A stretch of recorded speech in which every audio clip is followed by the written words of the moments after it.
You're looking to buy a home, but house prices keep skyrocketing. So should you buy now or should you wait? I'm Victor Konstantinos, and that's what we're going to talk about today.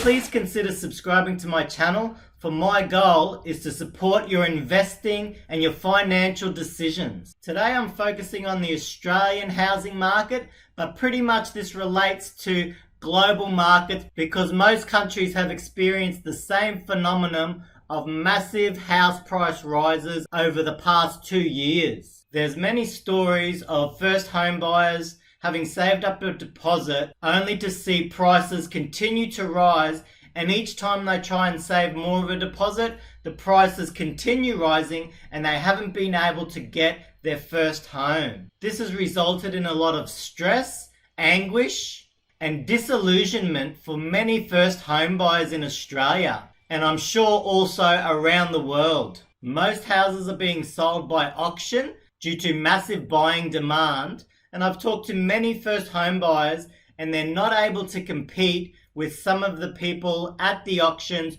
who are willing to pay over and above the asking price. In many cases, they might be paying an extra $100,000 or $150,000 just to secure the property.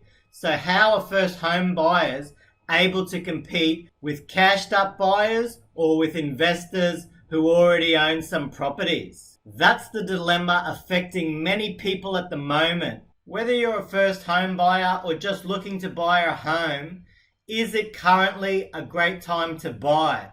First of all, I'm not a financial advisor, so I can't actually give advice as to whether someone should or shouldn't buy a home right at this moment.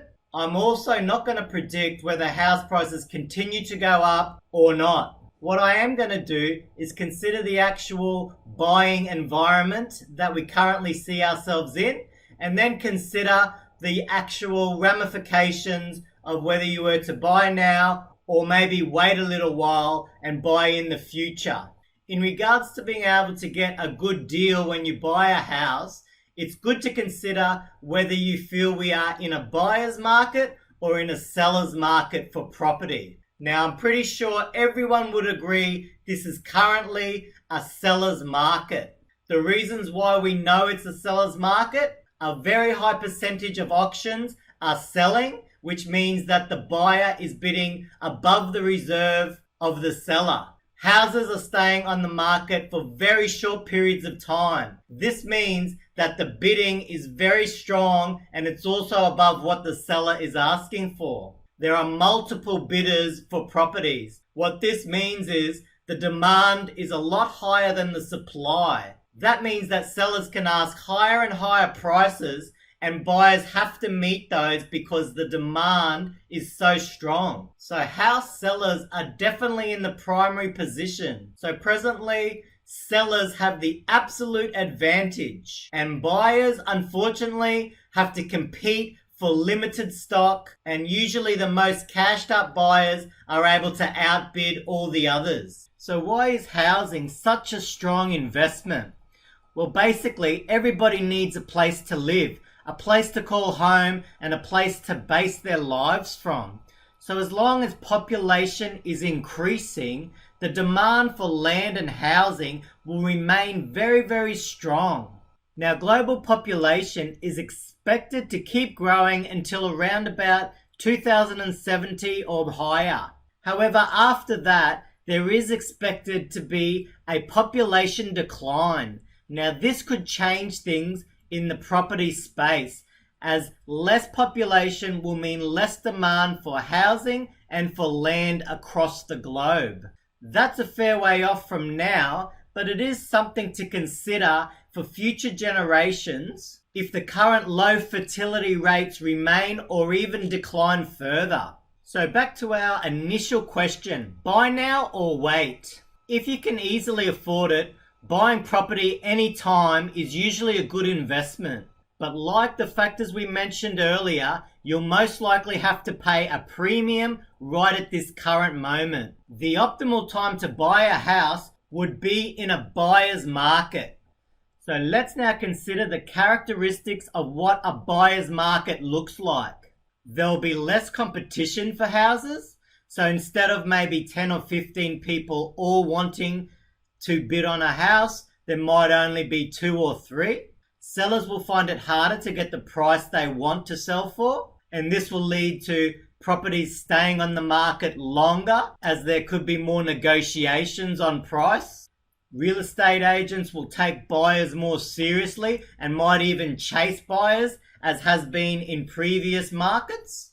From my experience, that actually describes the norm for house buying and selling. What we've seen over the past 2 years is actually a phenomenon that has never really happened from what I have seen. I've never seen so much demand, so much competitions at auctions, and for properties just in general. The combined factors of super low interest rates, COVID affecting the way we live and the way we work from home, savings rates increasing due to the lockdowns from COVID, and also speculation as people rush to get in on a hot market. So when home buyers and investors see massive returns, they'll try and jump in to get part of that, which often happens in the stock market all the time, but I haven't seen it to this extent in the real estate market before.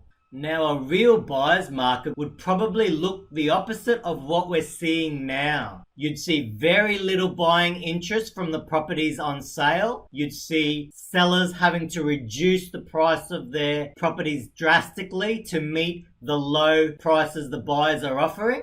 And you'd see houses staying on the market for very long periods of time as there would be more sellers than buyers. Now, that's a drastic scenario that's not often seen because of the population growth, the demand for housing and land, etc., especially in Australia. However, there has been times across the globe where markets have fallen dramatically, and those are what's called a buyer's market. Now, it's probably not what we want to see. There'll be many forced sellers, which basically means the entire economy would start to plummet and many lives would be affected for the negative. So for buyers to be able to get a better deal and better opportunities for negotiating a reasonable price on a property, the market needs to at least normalize. So how will we know that the market has normalized or has changed to at least not a seller's market and perhaps more of a buyer's market? Auction clearance rates will reduce. Currently, the auction clearance rates have been extremely high, probably around about 70 or 80% in Australia across most capital cities. In a normal market, the auction clearance rate would be more like 50 or 60% of houses selling at auction.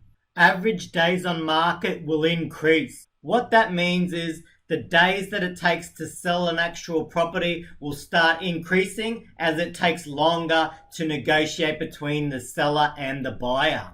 And median property prices will certainly flatten out and they might decline as well. And if that occurs over an extended period of time, there'll be more properties available for buyers to negotiate rather than forced to pay the seller's price. So even if the median price of housing is flat, there can be a large range within those prices. Some buyers might be paying a premium and some buyers might be getting a discount. That creates a more normal market rather than sellers getting what they want all the time as we're currently seeing. So a normalized market would give no advantage to the seller or the buyer, and there'd be more negotiations as they reach a middle ground. My prediction is that the market will start to normalize in 2022 as some of the wild speculation and pent-up demand starts to decrease. What do you think? Please send me some of your thoughts in the comments below. In my opinion, one thing that could change the housing market to a real buyer's market would be a rapid rise in interest rates. However, I don't see any governments really going ahead with this, and I really think that they'll do everything in their power not to do this because they know that that could have drastic effects on the entire property market and also the stock market as well. So at this stage, it's more likely that we would see a normalizing of housing markets or even maybe a slight decline. However, no one can really know as we are in very interesting times and there's so much going on across the globe. If you're looking to buy a house, don't get disheartened. Unprecedented events have resulted in what's happening now. It isn't your fault. I encourage you to just focus on what you can do, and I wish you all the very best. I'm Biko Konstantinos. I really appreciate you taking the time to watch this video. Don't forget to subscribe if you like this content, as I'm committed to providing you with value. I really hope to catch you next time. See ya!